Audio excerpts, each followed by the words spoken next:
Timing aside, Solomon said, I find it wondrous to note that throughout history, all of mankind's disparate philosophies have all concurred on one thing, that a great enlightenment is coming. In every culture, in every era, in every corner of the world, the human dream has focused on the same exact concept, the coming apotheosis of man, the impending transformation of our human minds into their true potentiality. He smiled. What could possibly explain such a synchronicity of beliefs? Truth, said a quiet voice in the crowd.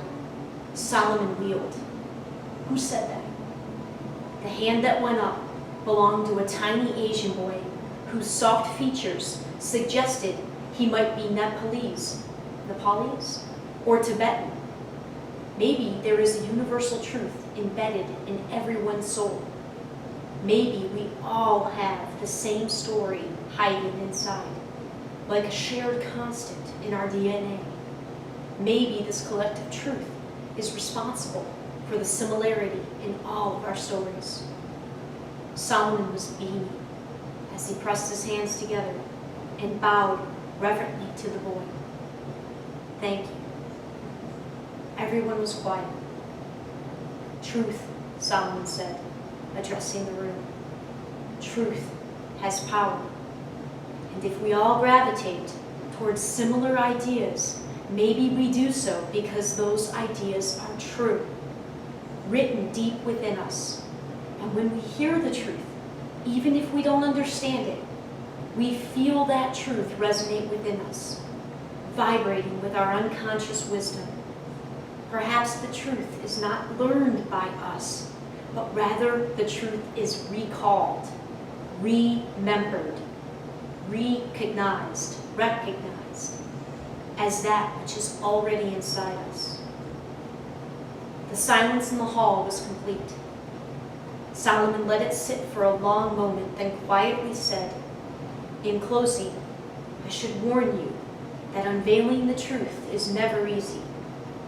Throughout history, every period of enlightenment has been accompanied by darkness, pushing in opposition. Such are the laws of nature and balance. And if we look at the darkness growing in the world today, we have to realize that this means there is equal light growing. We are all on the verge of a truly great period of illumination. And all of us, all of you, are profoundly blessed to be living through this pivotal moment of history. Of all the people who have ever lived, in all the eras in history, we are in that narrow window of time during which we will bear witness to our ultimate renaissance. After millennia of darkness, we will see our sciences, our minds, and even our religions unveil the truth.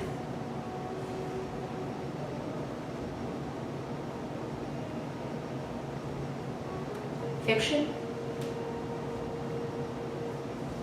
Not that portion. I share for two reasons. One, because I have my own personal story, my individual story that I believe, like this character points out in this passage I just read, that my story is very similar to all of our stories.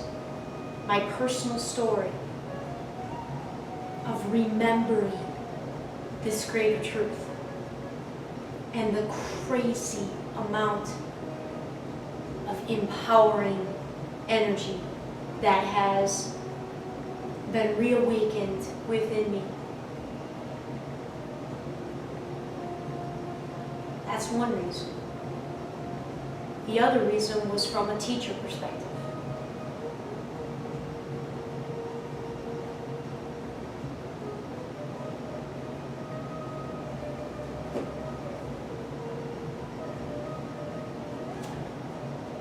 The war prayer. I was a social studies teacher. I went back to school and got my master's degree to teach secondary social science education. Great excitement I had as I prepared to enter my first classroom. Woefully disappointed I was in the shocking reality of what the public schools had declined to already.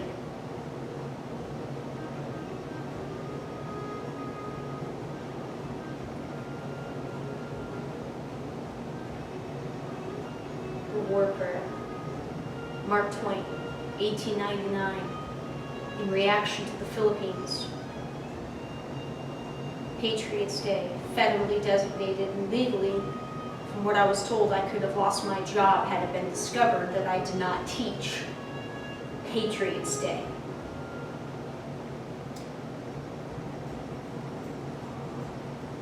Forgive me if I still have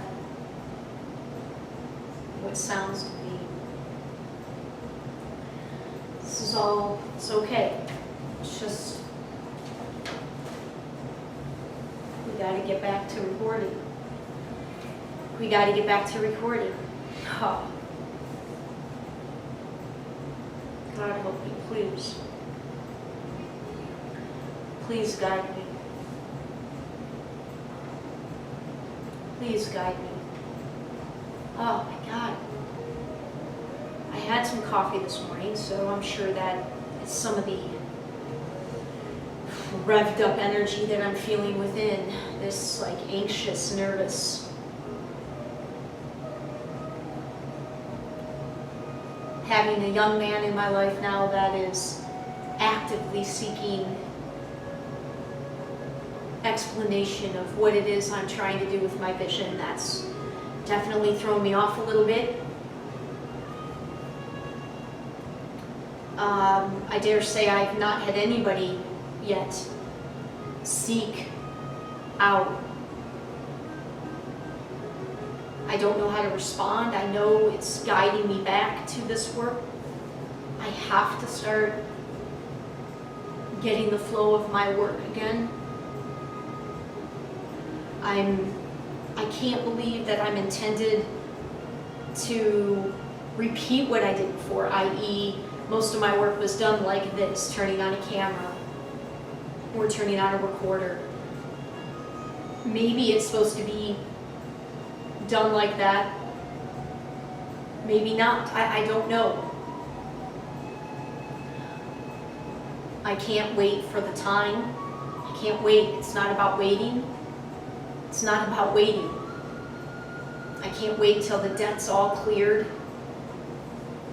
This new job with Ironman, contract position, wildly changes the plans I had for the summer in a good way, but profound change in what I was anticipating in terms of finding my flow and believing I had the better part of 3 months so that I could kind of take my time to find my flow, knowing it would take weeks and then still have a couple of months' time before I had to return to another farm season and another local race season. Now this Ironman gig changes everything because I'm now going to be traveling and working 8 more races between now and mid-November. Still, I have time at home. I have 3 more weeks before I leave for this. Then I leave for 2 weeks and I'm back for 5 weeks. Then I leave for 5 weeks and I'm back for 3 weeks.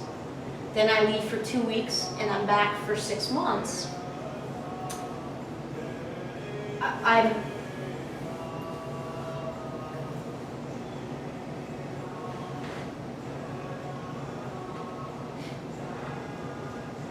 My guy and I are better than ever. Better than ever. And he's not supposed to see it all yet. He sees a lot. He's had a front row seat for 20 months, and boy, it's been a rocky, intense ride. He's not intended right now to be that energy that I still desire, that I dare say I can't desire, that by having that desire I'm holding myself back. And what is that desire? God.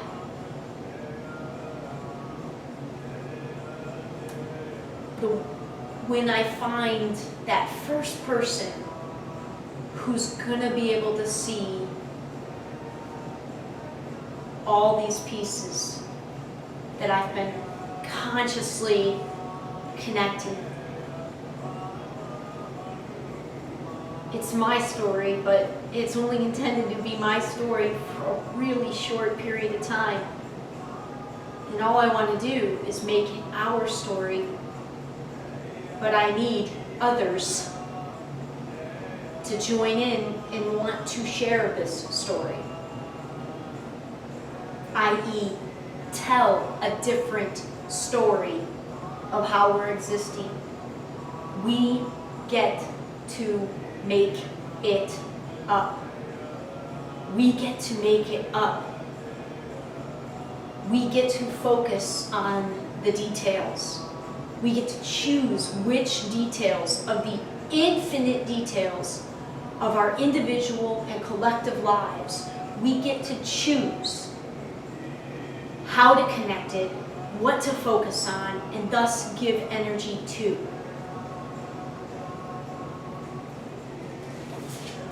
Which, this book, so not accidental, which is why I've read 409 pages in like 24 hours. Again, from this fiction book. If enough people begin thinking the same thing, then the gravitational force of that thought becomes tangible, and it exerts actual force. And it can have a measurable effect in our physical world. There's shit all over in this fucking book. Alright, I needed to get up, I needed to get the camera going. Oh my God, I am incredibly nervous. I'm not trying to be overly dramatic, I'm not.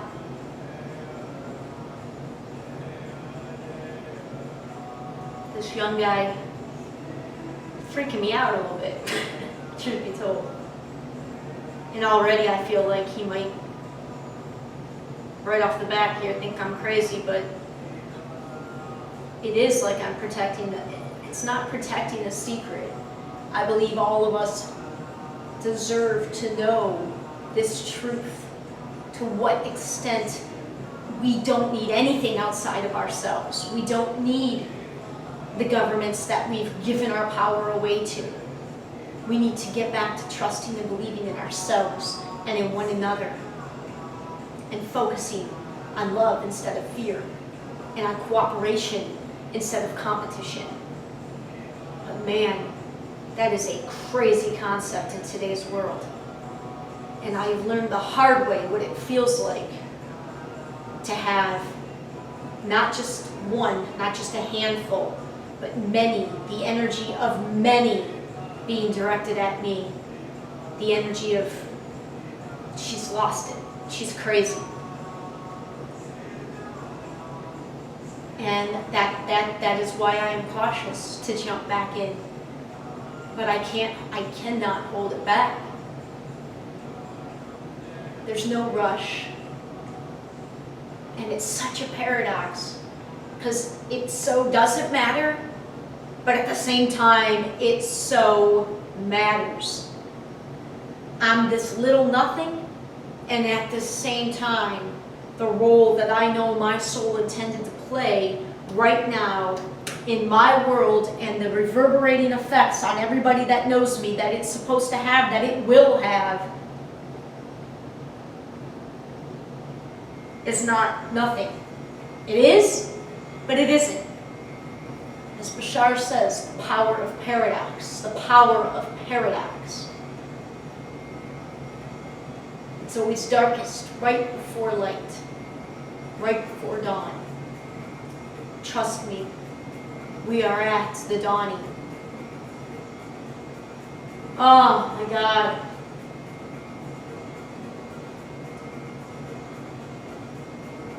And I always said I didn't need much.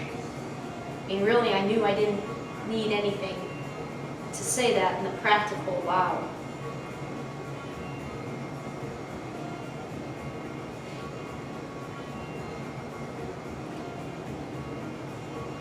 I'm almost immobilized with what my reality is right now. Like, I still haven't processed what this new opportunity is affording me and how accelerated this new opportunity just mostly I haven't yet processed to what extent my energy helped create this role. This role did not exist. And by words straight out of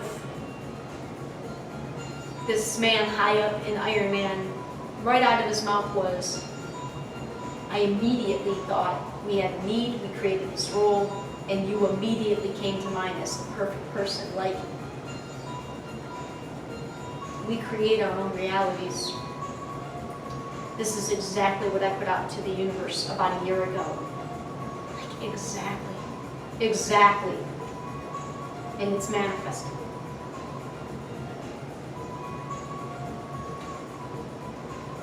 And sharing with my guy is good, but again, even he doesn't yet understand to what extent I have consciously been evaluating every part of my life for 4 years. 4 years today.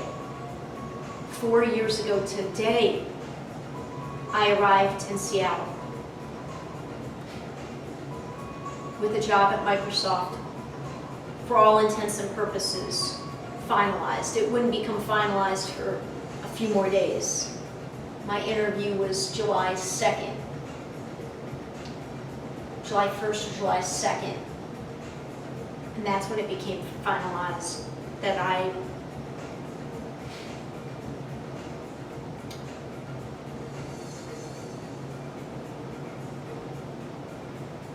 it's okay. You gotta keep the emotion in check. And it's this point of paradox. It's not making it a big deal, but yet acknowledging it's kind of a big deal. Like, it's kind of not a small thing, the level of awareness I've had as I've consciously been stepping through a year at Microsoft, back here in Florida where I never planned to move. And all that's transpired. It's not an accident.